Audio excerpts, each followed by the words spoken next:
gagawin mo sa pinagbentahan mo? Ibibili ko po ng bigas namin. Ulam. Pero mas mahalaga po talaga kuya yung bigas kahit wag na lang po yung ulam. Bigas lang, masaya ka Bigas na. na masaya na po ako. Sige, kilain mo yung gatas na yan para sa iyo yan. Desiree, kamusta ka na? lang po. Kanina pa kami naghahantay. Asan ka galing? Doon po sa bukid, nagtabas po ako ng mga pananim. Saka nag-iba po ako ng mga gulay.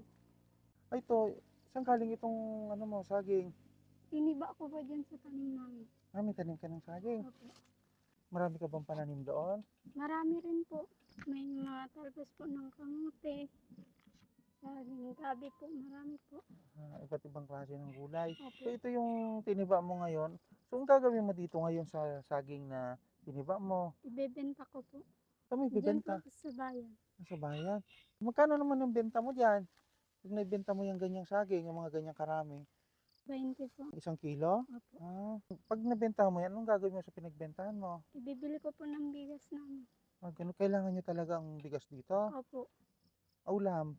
Kailangan rin po sa amin. Pero mas mahalaga po talaga kuya yung bigas kahit wag na lang po yung ulam. Bigas lang, masaya Bigas ka na. na masaya na po ako. Nakatuwa naman. Asan yung anak mo? Hindi mo kasama. Doon po sa kapitbahay namin po, iwan ko lang po. Ganun, baka umiiyak na yun. Hindi rin po mabait naman po. Mabait naman siya. Opo. Kamusta yung buhay nyo rito sa bukid? Talagang napakahirap po talaga ng buhay dito sa amin. Kailangan po talaga may mahanap kang pagkain. Kung wala ka pong maitatanim, kailangan po talagang maghanap po talaga. Para lang po makakain. Talagang sikap lang, no? Para may malamanan yung sikmura natin. Sige, ganito. Bumalik ako dito dahil meron akong ibibigay sa'yo.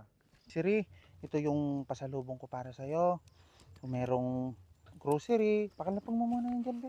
Yan, para hindi ka na mahirapan. Tapos meron akong dalang bigas para sa'yo. Di ba sabi mo nga, napaka-importante ng bigas kahit walang ulam. Pero meron akong dala sa'yo mga noodles, dilata, may damit din dyan. Saka yung pampers ng anak mo. So alam ko kailangan mo yan. Sa kape, asukal, di ba yun ang sabi mo sa akin? So ngayon, bukod sa bigas, Desiree, hilain mo yung gatas na yan para sa'yo yan.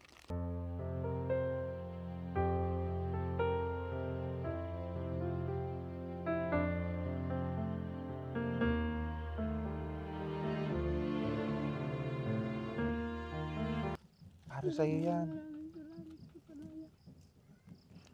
Yan yung munti kong naipasalubong para sa'yo. Gamitin mo yan sa pangangailangan nyo ng pamilya mo, ha? Maraming salamat po. Malaking tulong na po para sa amin. Para hindi ka muna pumunta dyan sa bukid or sa gubat para maghanap ng mga saging, kamuti ng pagkain nyo. So ngayon, meron ka ng bigas, meron ka ng mga grocery para sa anak mo at sa pamilya mo. Alam ko, napakahirap ng buhay nyo rito. Kaya naiintindihan ko kayo. Kaya ako bumalik dito para sa'yo, ha? Kuya, ngayon lang po ako nakakaroon ng ganito kalaking pera kung hindi dahil po sa inyo. Maraming salamat po talaga. Desiree, naiintindihan ko talaga yung buhay nyo dito sa bukid. Kaya ramdam ko yung hirap mo. May anak ka na. Alam ko dito sa probinsya, kailangan mo talagang maghanap buhay para may makain. Meron ba kayong mga sakahan o palayan? Wala. So parang nakikipagtaniman lang talaga kayo o nagtatanim lang kayo dyan sa bukid para lang kayo may makain? Opo, maraming salamat po talaga. Malaking tulong na po talaga ito. Yan, medyo marami-rami ang pera na yan. So, makakabili ka pa dyan ng pangangailangan mo. Ngayong binigyan kita ng ganyang pera, anong gagawin mo dyan? Ibibili ko po ng ilaw namin. Wala kayong ilaw? Wala po. Ang iba po dito, tatabi ko po para lang po may makain po kami sa sunod. Saka, may gagamitin po kami. Di ba, meron ka na ngayong pera, ikaw na ang bahala dyan. Bigay yan ng Panginoon Diyos. Sinishare ko lang rin yung blessing na dumarating sa akin para sa iyo, para maibigay sa iyo yan. Ngayon guys, nandito na tayo sa bahay ni Desiree. Tika lang kuya, kunin ko lang po yung anak ko. Kukunin mo muna sa kapitbahay. Opo. Sige, hintayin kita dito, okay lang? Sige po. Pasok po kayong pulis sa bahay. Di, okay lang, dito lang muna kami. Hintayin namin kayo, ha? Sige po. Ang anak mo. Kamusta? Naglalaro. Pumayat siya, no? Desiree, bakit pansin ko na pumayat yung anak mo? Wala po kasi kami makain kuya. Wala po talagang nagtititi sa akin.